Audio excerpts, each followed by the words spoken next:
The new SpaceX Raptor engines just got refueled. Hello and welcome back to TechLuxe Insider. We are back with an interesting video as usual on our channel. As all you know, our channel brings new, fresh, and attentive content. Before we start, I would like you to hit that red subscribe button so that you never miss out on any of our videos.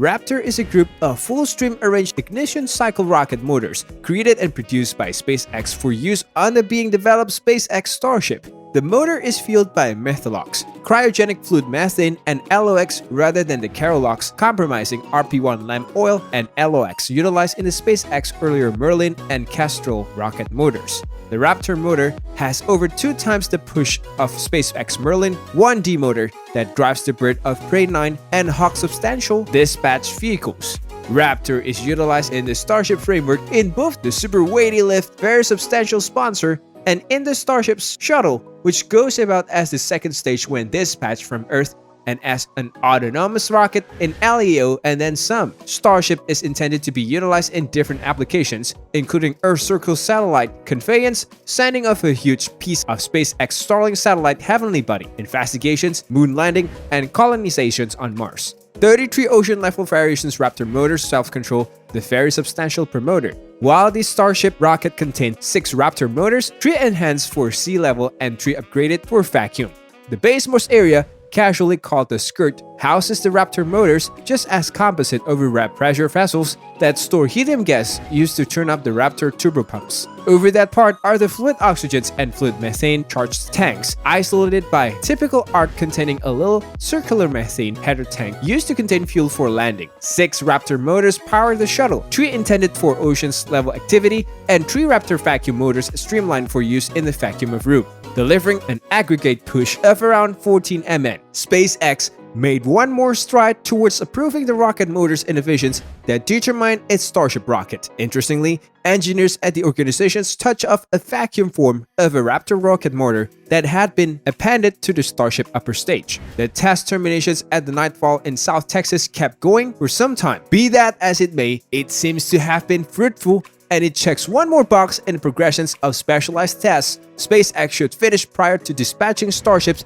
on a very weighty rocket for an orbital dry run. This might happen at some point in mid-2022. SpaceX has test terminated its Starship vehicle with Raptor motors previously. Obviously, in some modal experimental drills, the vehicle has risen up to about 10 km under the force of up to 3 Raptor ocean-level motors. However, it is something else to test a rocket with the renditions of Raptor enhanced to work in the vacuum of space. Rocket motors have many parts, obviously. However, the biggest and the most unmistakable is the spout, which channels the progressions of fume gas. This exhaust starts in the ignition chamber, where oxidizers and force combust. This fumes gas is then pushed through a restricted opening called a throat to speed it up. Presently voyaging supersonic, the exhaust grows as it enters the spout, where the more drawn out and more extensive spout is, the quicker the exhaust moves. Quicker gas emerging from a rocket motor is great since it conveys more push, implies your rocket can lift more mass. An extended spout in this way implies better executions. So for what reasons don't all rocket motors have Golia spouts? Due to a peculiarity known as stream partitions, which happens when the progressions of gas inside a motor isolates from the spout dividers. This can instigate choppiness and vibrations. In the most dire outcome imaginable, it could bring about the motor exploding itself. There is no outright incentive for when this happens. However, the dangers of stream partitions increases when the tensions of exhaust leaving the spout falls under 50% of the surrounding pressure. This isn't an issue in space,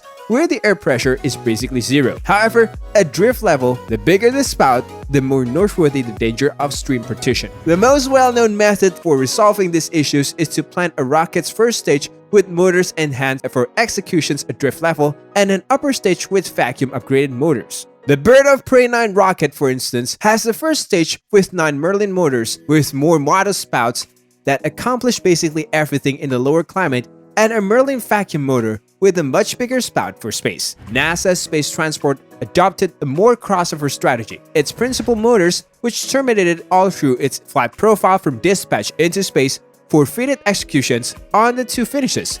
The bus wound up with a spout as extensive as conceivable at drift level. It truly stretches the boundaries on stream partitions without going over the edge. However, significantly more modest than would be ideal in a vacuum. SpaceX Starship's upper stage is intended to fly in both thick environments and space. It intends to address the spout size problem by flying with 3 ocean-level Raptor motors and 3 vacuum Raptor motors.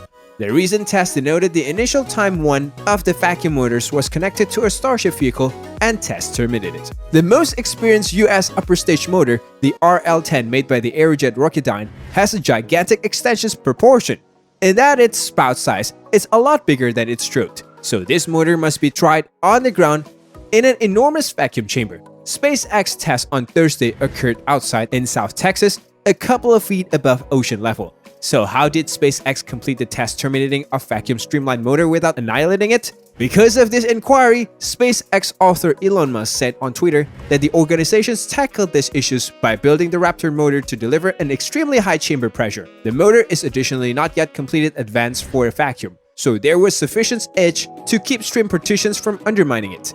This permitted SpaceX to finish its test on Thursday without anything exploding.